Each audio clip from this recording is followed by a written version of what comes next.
Are you kidding me? We're live? Are you kidding me? Welcome. Welcome to the chat. I thought I'd sit down. Thought I'd speak to you people. Thought I'd say hello. I'm wearing, I don't know if you can see it, an incredibly powerful sweater. Okay? Did I find it at Goodwill? Yes. Did it have blood on it? Yes. If you must know, if inquiring minds must know, it did have blood on it. Okay? The sweater that I'm wearing right now, that I got at Goodwill, had blood on it when I got it. Okay? Is that a crime? Is it criminal? Just because someone else committed a crime, probably towards the person who was wearing the sweater, does not mean that I'm responsible. All it means is that I get a beautiful sweater that someone's grandma met her end while wearing. Okay? That's not a bad thing.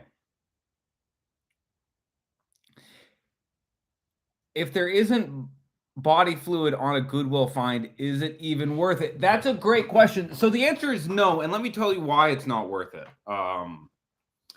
It's not worth it because if there's not bodily fluid on the things that you find at Goodwill, then the markdown just won't be significant enough for it to be worth it. To just like buy it new, right? We're looking for blood. We're looking to buy low, sell high. Okay? You want placenta on your Goodwill finds. And I'm not really kidding. I think if you have placenta on your Goodwill finds, you're going to get at least $20 off of that piece of clothing. And that's the whole goal of Goodwill. Listen, there's this whole new generation of people who are trying to be thrift shoppers. They heard the Macklemore song that was released now seemingly in ancient times. And they went, oh boy, I'll be just like Macklemore. Let me go to a thrift shop.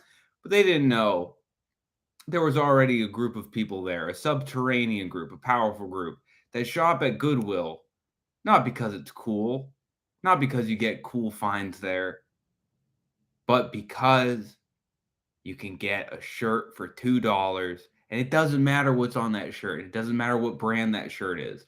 I have gone into Goodwill with just the need to have a medium shirt because I didn't have one already.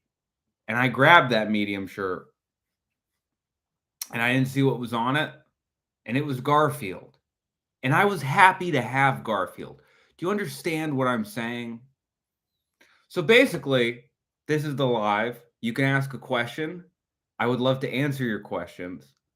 Obviously, we're small and mighty here. But I like doing this. I like doing this even when no one mentions anything.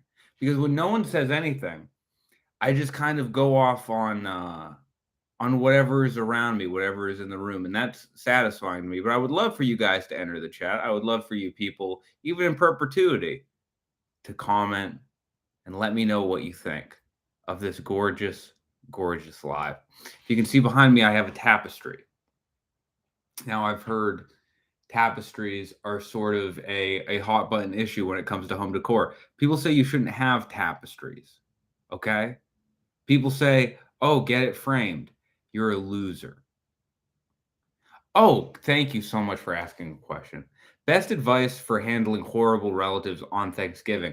What a great question. Thank you for asking that question. I have opinions on this. If you're going home for Thanksgiving and you have horrible relatives, it's important that you adopt some sort of political philosophy that will make them uncomfortable. Now, this doesn't even have to necessarily go against what they believe, right? I'm not trying to be a contrarian. We're just trying to get out of conversation here, okay? So if your family are a bunch of Democrats, go full communist. If your family are Republicans, 100% red pill. I want blood in the water because what it'll do is it'll make them not disagree with you enough to argue, but it will make them confused enough to not want to engage. That is what you want from your family on Thanksgiving. You don't want them arguing with you because it's the same thing as that old phrase. The opposite of love is not hate. The opposite of love is indifference. You want to foster a level of indifference. And the way that you foster a level of indifference from your family members on Thanksgiving, on Christmas, on Hanukkah, on Kwanzaa, whichever you celebrate, you don't want to talk to your family. And that's what brings us all together, is that you don't really want to talk to your family. So much of this world is tearing us apart as a country, as a people. But we can all come together and we can all agree that our families suck. And if you like your family, that's great. Hey, great for you. Oh, you love hanging out with your family. You all get together and cuddle. You all do a cuddle puddle together on Thanksgiving. Oh, I love Thanksgiving. We all go to my aunt's house and we start a cuddle puddle. Great. Hey, good for you. I'm clapping for you right now. That's not the America I live in. I live in the America where there are 3 or 4 family members I really love, and then many, many that I tolerate. Back to the question at hand. Back to the topic at hand. How do you handle horrible relatives on Thanksgiving? You want to one-up them because what they are ready to argue with, what relatives on Thanksgiving are ready to argue about is if they're Republicans, they're ready to argue against Democrats. If they are Democrats, they're ready to argue against Republicans. What you want to do is take whatever political belief system they believe in and don't go opposite, go above. Take steps up. We don't go down. We go up. We move up. Okay? Take that very clear. If your aunt is like a big Hillary head and is going like, oh, we need to help homeless people. You should go, yes, and we need to nationalize the oil. And she'll go, what? And you'll go, that's right. And then she won't know where to go because you've gone in a direction she is not prepared for. That is the art of war. That is the art of war. If your conservative uncle goes, we need to stop teaching. What is it? What do they give a shit about? What's the thing that uncles are now so concerned about third graders learn critical race theory? If your uncle is like, I don't think we should teach kids critical race theory, then you go, yes. And also no more public roads. And your uncle will go, excuse me, and you go, that's right. No more public roads. We get rid of the public roads. We tolls on every road. Every foot of road you travel, you pay a toll. That is what you need to come to Thanksgiving dinner with. That ideology. That will confuse your family into a state.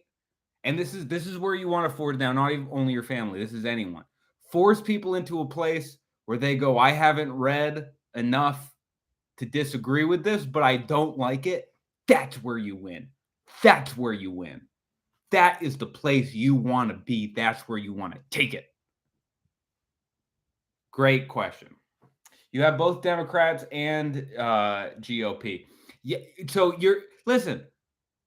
That again. Also, if anyone else wants to join the chat, you can. But right now, Oscar Stens, I'm sorry, I don't know how to pronounce your name. You're really helping me out here, and thank you so much. You're making this actually an interesting experience for me going live. Thank you. If you have both GOP and Democrat family members on Thanksgiving, you don't want to talk to any of them, keep this in mind, okay? You do not have a solidified political opinion. Your political stance is, I don't want to talk to my aunt. That is what you are. You don't, everything else up for grabs. Okay?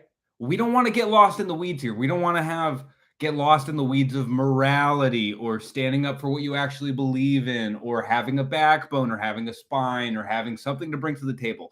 No, no, no, no, no. That's where you end up sitting at the table talking about crocheting with your grandma. Okay?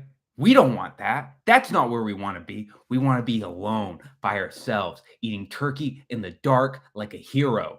That is where I want you to be for Thanksgiving. And you don't get there by having a solidified political opinion. Because when you have a solidified political opinion, you're either going to A, agree with your family members, don't want that. You're going to find common ground. You're going to get sucked into conversation. Or B, disagree with your family members.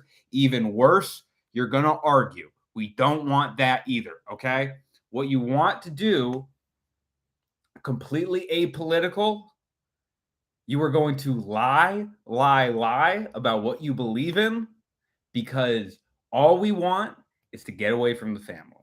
Okay? And the way you get away from the family is you don't act like you're connected to a specific political opinion. You just stay away from that completely and you're going to do great.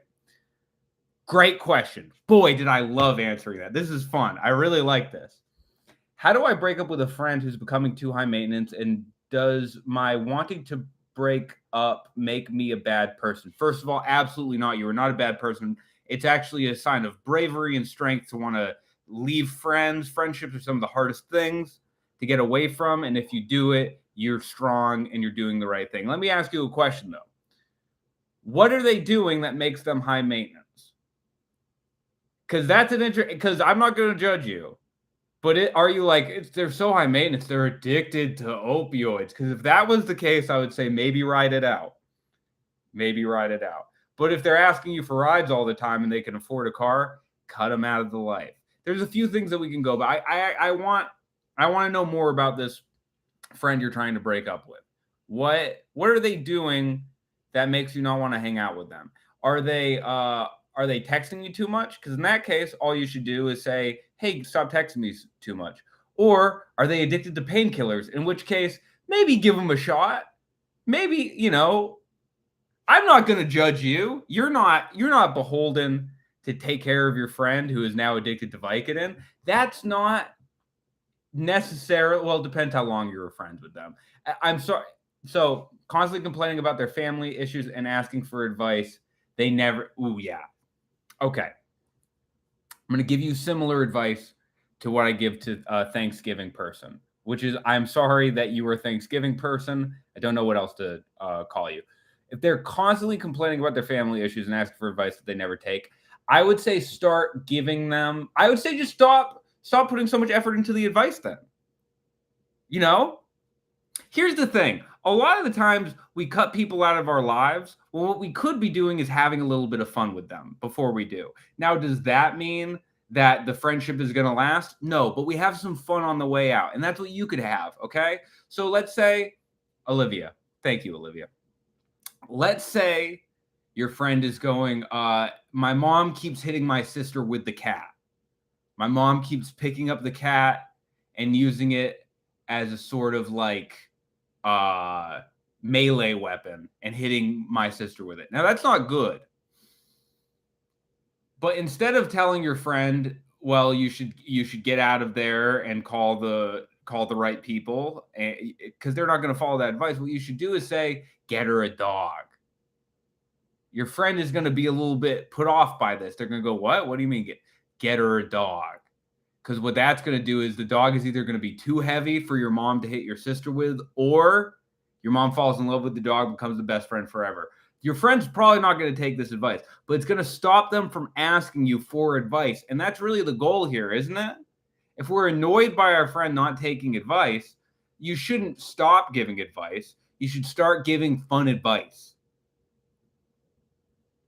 If your friend is like, my girlfriend, she's being, your friend's clearly not communicating with his girlfriend correctly, tell them to cheat. Just tell them to cheat. Is that good? No. Should you do that? Absolutely not. But we're teaching our friend a lesson here. We're giving them real advice by showing them what happens when they don't listen to you. If they don't listen to you, they get you in psycho mode. Show them what psycho mode looks like. Great question. It's my dream to live in New York. Okay, I didn't read the rest of this. You just said it's my dream to live in New York. Have $500,000 liquid. As far as advice goes, before I read the rest of this, have $500,000 liquid. And start a crypto trading company and run it into the ground. And then you can live in New York. But that's kind of your only hope for living in New York. I'll read the rest of this. Get a nice job, but it would mess up my husband's professional life seriously. I can do some work in the place we live, but it's kind of meh. So I need more specifics about this. Great question. You got a nice job offer in New York, is what you're saying. But it would mess up your husband's professional life. How long have you been married? How much do you like the fella? Sure, husband, but, let's be real here. Is this a husband or is this a first husband? That's really what, if we're being frank. Married 2 weeks. A bit early for a divorce. You want to drag it out? You're basically... I like you. I like this person. I hope everyone can read the comments. You belong in New York. Someone who is shrewd and ruthless as you belongs in New York. Okay? And your husband should enjoy being in New York because you seem like fun and you guys would have fun in New York. Okay? If the job offer pays what it takes to live in New York, which is 400,000 Bitcoin a week, you should be in New York. You don't want to resent your husband of 2 weeks and turn down a job offer, just because they don't like it. Just because he has a job as a firefighter. Ooh, I'm a firefighter. I save lives. Yeah, listen, we got to get to New York. We got to get to New York and work for a cat cafe. All right? Understand the dream. Understand the hustle, husband. What are you doing with your life? Huh? Oh, I rescue people out of buildings. Listen, your significant other, I don't know the gender here, nor will I assume, your significant other needs to get to New York so they can be a barista, okay? Your whole firefighter aspirations, they're nothing. No, but obviously, what you want to consider is how much would not moving to New York make you resent your significant other, and let them know how important it is to you. You just have to let them understand how important it is. I do stand-up comedy. I have a girlfriend. She's an angel. And being in stand-up comedy is probably one of the worst things you can do to sustain a relationship. But we don't let that get in the way because I let her know when something's important and she lets me know when something's important and we figure it out. And sometimes you're going to butt heads. Sometimes this is going to happen. That's okay. That's okay. All right? But you just need to make it clear that it's important. You said, I could do some work in the place we live, but it's kind of meh. Where is that? Is it Ohio? Leave. I'm kidding. Ohio's great. Shout out Cleveland. Cleveland's a beautiful city. The beautiful Cincinnati Bengals. What more could you want than the beautiful Cincinnati Bengals, Joe Burrow? I'm only saying the things that my friend Will Sennett has said. But they're good. Married for 2 weeks though, and you're already thinking about a divorce. See, this is why, and people watching this video are now becoming more and more terrified of getting into a long-term relationship because of your comment. And all you're doing is being honest. And honesty is very important. I don't want to discourage you from your honesty, but I do want you to know the overall impact of your comments here are making some people who are watching this live video very scared. And I like that about you. The job offer was 3 days after my wedding. Best job offer ever. You think it was trolling on the side of the company? Well, life often feels like trolling. I'll say this.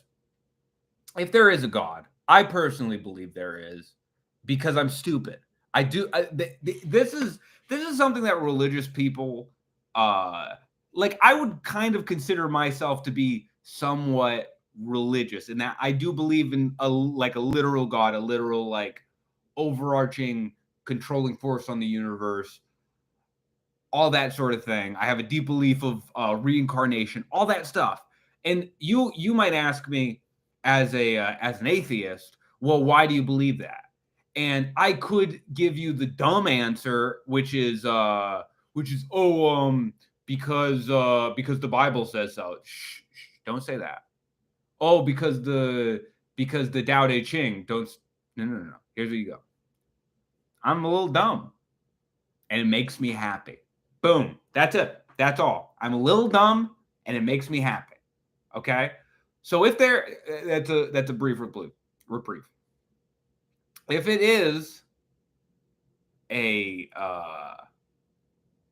if there is a God, he trolls. He loves to troll. You're getting trolled by the Lord right now, or whatever, or random events that our brains turn into narratives, right? Either way, you're getting trolled, and you have to deal with this because you can't just turn the job down because that's the kind of thing that comes up like 5 years later, either in a huge argument or you just like find a tumor somewhere. So deal with that. Talk to your husband. Let him know how important it is. Hopefully, it doesn't mess up their professional life, but talk and compromise. No, it makes it worse, but my husband is the reason I'm forced to be around horrible relatives. Oh, not to make it worse. Your husband is the reason you're forced to be around horrible relatives on Thanksgiving. Let me say this. For all the disparaging I did to relatives, which I actually don't believe. I have a wonderful family, the ones that are still alive. See, that's the trick. Am I forced to be around uh annoying relatives for Thanksgiving? No, almost never. Is that because a lot of them died off? It's the same way you don't complain about dinosaurs. You know what I mean? A dinosaur has never affected my mental equanimity. And that's the same reason I think I have ease talking to my family. They've gone many of the Donahues have gone the way of the dodo bird. Um But your husband is the reason. I think it is good. I think it is nurturing to your mental health to be around bad family members, and I'll tell you why. Family is good in that they are bad. And let me explain that. Family are a group of people that you are compelled in some way to make a connection to. In some way, shape, or form, you are kind of forced through this like invisible tether to your family. Whether that's fortunate or unfortunate to you, it exists. But when they're bad, it shows just how much pain you can take. Thanksgiving dinner for a lot of people is like when Tony Robbins has people walk over hot coals. Is it good? No, but at the end of it, do you believe you can do more than you're doing before? Absolutely. Okay, we got another question. These questions are great. Thank you so much, guys. This is a lot of fun. I hope you're having fun watching it. So I've sent an email to my university professor that I'm going to work with next semester for some info, but she has been ignoring me. Now I'm scared about what I should do in this situation. You've emailed your university professor uh, that you're going to work with next semester, but she has been ignoring you. You know, in comedy, I brush up against this a lot with show bookers and sometimes people I'm working with where they are just not responsive. And this is a professor you're going to be working with, so I assume that means working under, if I'm reading this correctly. Be gentle. You don't want to be overbearing. Less is more in this situation, but also I think it is important to show people how they should be communicating with you. Now, if you're a person who's on the ball and you seem like you are because this is something that's affecting you, But first of all, really do an inventory. Do you need this information? Or are you asking what color dress they're going to be wearing for the first day of school? Like, is it information that's legitimately pertinent to your situation? Or are you asking their favorite kind of tuna sandwich? Are there different kinds of tuna sandwich? There's only two kinds of tuna sandwich, good and disgusting. So if the information is something you legitimately need, you need it. Yeah, it's about your research project. Message them again. Show them how they should be, and keep tabs. Keep tabs of how many times you've reached out to them. Make sure you're reaching out to them in a way that they make sure you're reaching out to them in a way that they will respond to. Ask in the message what is the best way to contact you about this, but keep tabs. That's all you need to do. Because the more you are clear with them, the more the pressure is off you and on them. Just keep receipts, keep receipts, keep receipts. So, great question. You seem like a good student, and that kind of warms my heart. I'm glad that you're so invested. When I was in college, I was for my first 2 years, I was running track, and that took up most of my life, and for the second 2 years, I was doing stand-up comedy, and I realized I would not be pursuing any professional career of worth or merit, and it's just good to know that you do care about this. I'm scared she's one of these toxic people that's gonna make my life hell. She might be, okay? But don't jump to that yet. Some people just don't respond a lot. Some people are just very busy, right? Just make sure, treat it. Here's what give them the benefit of the doubt. Treat them like they're a person who's just very busy and can't get back to you, but just keep receipts of every single time. Yeah, call them, make an appointment. But the good thing about emails, yeah, I would say emails are the best. Just keep receipts that you are messaging them and that they're just not getting back to you. That's the most important thing, I feel, when it comes to hitting people up. Because I'm not great at responding to people, and that's how people call me out on my bullshit. That's so funny that I don't know this because I'm often in your shoes where I'm hitting someone up and they're not responding to me. I usually know this from being the person who gets fucked by people like you. No, I'm kidding. But when I get called out on this, it's always like when people keep receipts and it's like, I have messaged you this many times. Here's when I message you. Here's when I message you. My friend Andrea is really good at that. And she's fucked my life up a couple times, and I've had to rethink things just because she is so good at keeping receipts. So just make sure you know when you're contacting the person. I'm sorry that you're going through that. What project? What's your what are you going to university for? Yeah, I respond in my head a lot too. Yeah, I'm busy. I'm busy talking to people about their 2-week marriage and how to end it properly. I don't have time for this. Food product development. So you're messaging her like, listen, you did not make it clear exactly how much red dye we are allowed to put in the vegetables that we are marketing this year. You are not making it clear in our, kind of like faux proxy business plans exactly how much chemical waste we are allowed to put in the cookies we're selling to children. You didn't make that clear. So just let them know. Food engineering.